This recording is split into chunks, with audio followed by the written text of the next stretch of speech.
Assalamualaikum warahmatullahi wabarakatuh. Perkenalkan, nama saya Muhammad Rijal Siddiq Rushdi.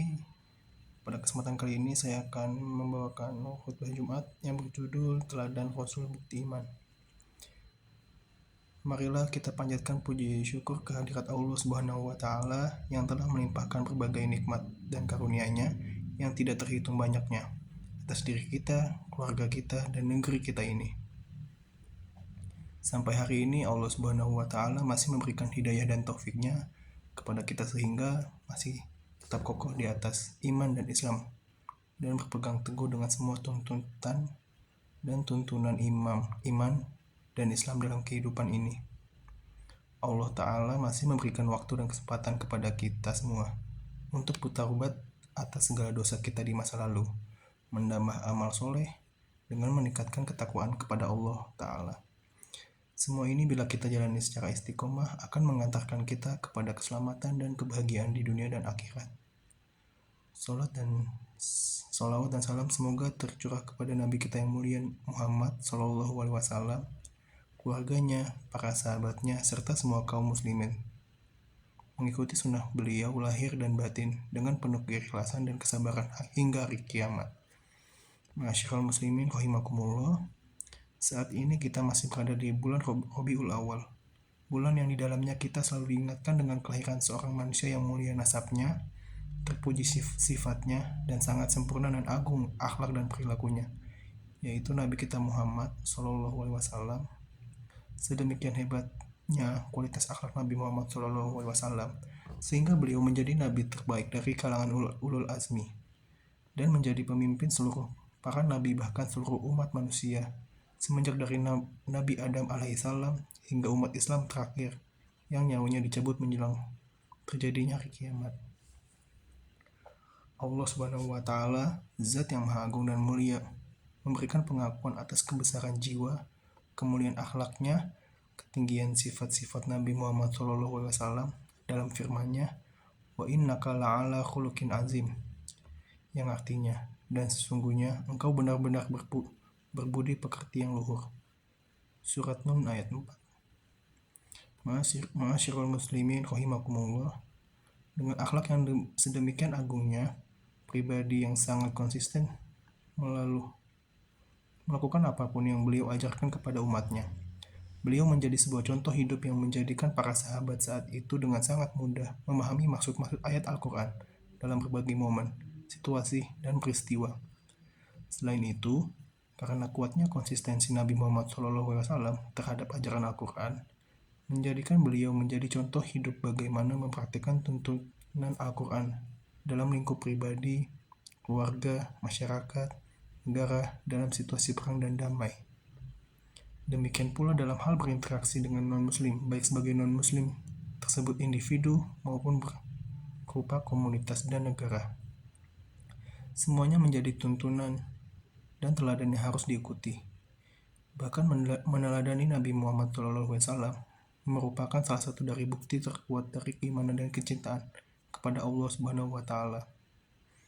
Allah Subhanahu wa Ta'ala berfirman, laqad kana lakum fi Rasulillahi uswatun hasanah liman kana yarjullaha wal yawmal akhir wa dzakarallaha katsiran. Yang artinya, sesungguhnya telah ada pada diri Rasulullah itu suri teladan yang baik bagimu, bagi orang yang mengharap rahmat Allah dan kedatangan hari kiamat, dan dia banyak menyebut Allah. Surat Al-Ahzab ayat 21. Allah juga berfirman, Qul in kuntum tuhibbunallaha fattabi'uni yuhibbukumullahu wa yaghfir lakum dzunubakum wallahu ghafurur rahim. Yang artinya, katakanlah Muhammad, jika kamu mencintai Allah, ikutilah aku. Niscaya Allah mencintaimu dan mengampuni dosa-dosamu. Allah Maha Pengampun, Maha Penyayang. Surat Ali Imran ayat 31. Orang yang mencintai Nabi Muhammad SAW pasti akan meneladaninya dengan sebaik-baiknya.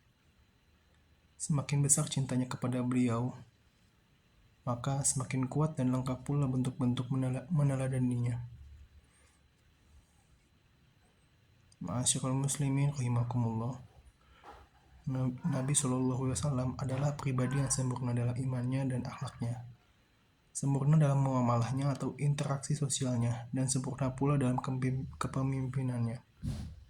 Oleh karenanya, Allah Subhanahu wa Ta'ala menjadikan Nabi Muhammad SAW sebagai teladan yang menyeluruh dan sempurna. Mari kita lihat beberapa aspek keteladanan dalam diri Nabi. Yang pertama, teladan ibadah Rasul. Nabi Muhammad SAW adalah teladan sempurna dalam masalah ibadah. Beliau banyak beribadah di malam hari sebagaimana digambarkan oleh istrinya Aisyah radhiyallahu anha. Anna Nabiyullah sallallahu alaihi wasallam kana yaqumu min lailil hatta tanafattaru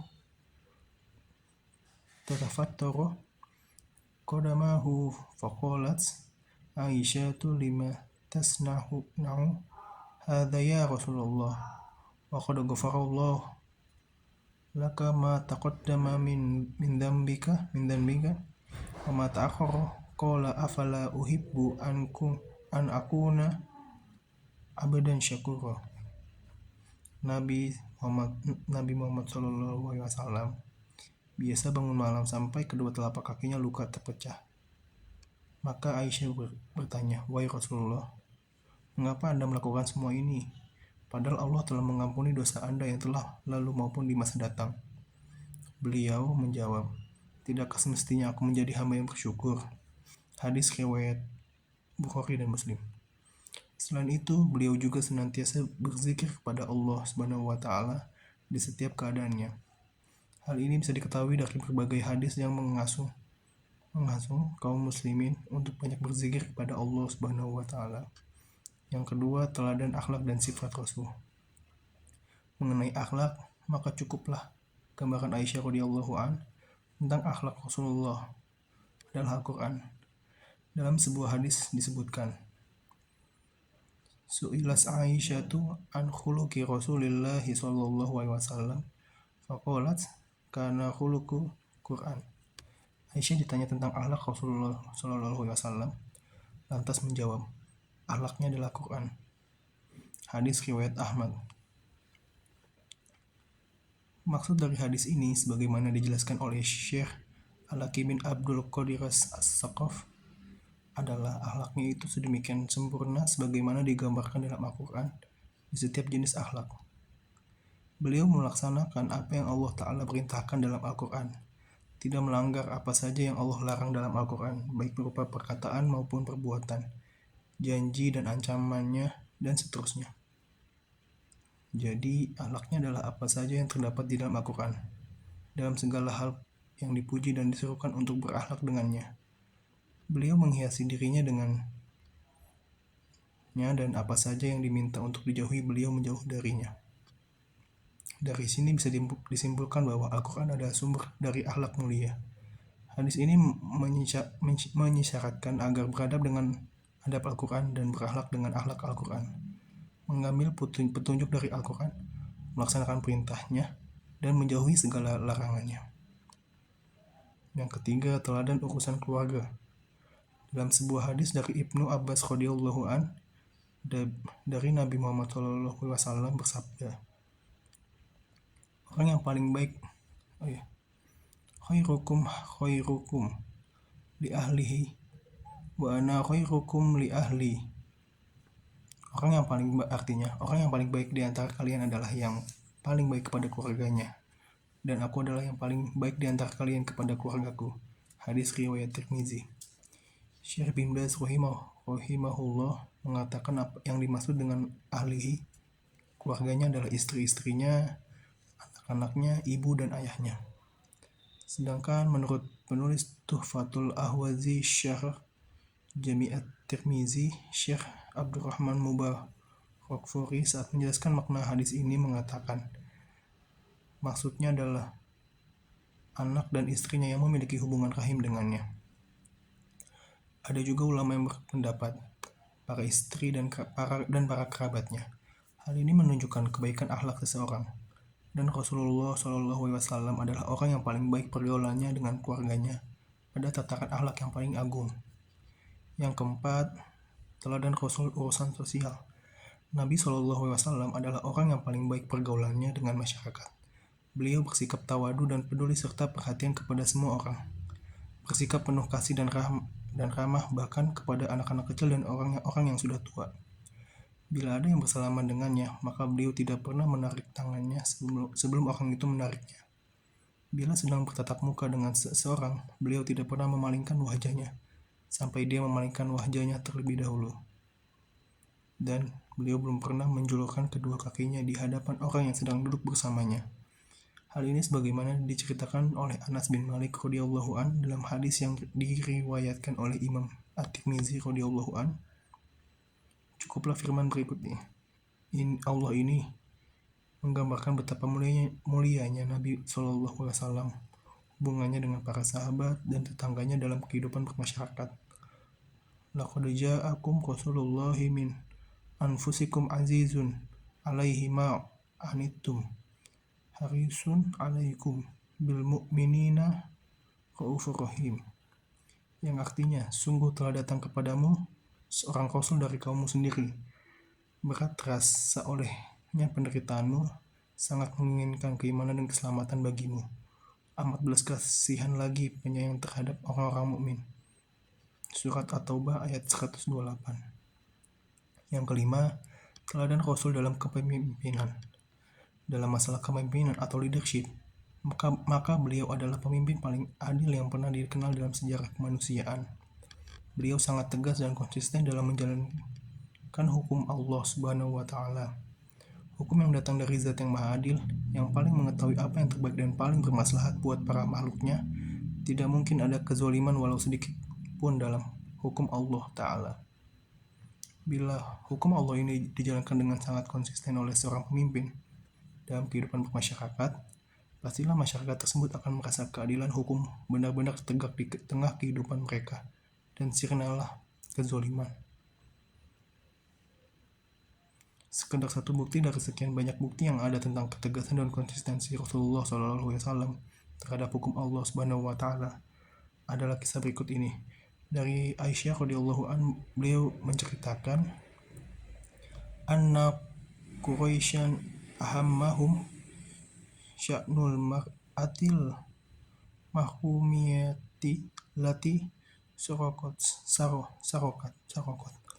faqulu man yukallimu fiha Rasulullah sallallahu alaihi wasallam faqulu wa man yajtari'u alaihi illa Usama hibbu Rasulillah sallallahu alaihi wasallam fakallamahu Usama faqala Rasulullah sallallahu alaihi wasallam atashfa'u fi haddin min hududillah thumma qama fahtatuba faqala ayyuhan nas innama ahlakal alladhina qablakum annahum kanu idza saraku fihim syarifu tarakuhu wa idza saraku fihim du'ifi aqamu alaihi al-hadda wa imullahi law anna Fatimah binta Muhammadin sarakut laqata'tu yadah. Yang artinya sesungguhnya orang-orang Quraisy mengkhawatirkan keadaan wanita dari Bani Makhzum yang mencuri. Maksudnya tertangkap telah mencuri. Mereka berkata, siapa yang bisa berbicara kepada Rasulullah SAW tentang wanita ini? Mereka menjawab, siapa yang berani bicara kepada beliau kecuali Usamah bin Zaid yang dicintai oleh Rasulullah SAW. Maka Usamah pun berbicara kepada Rasulullah SAW.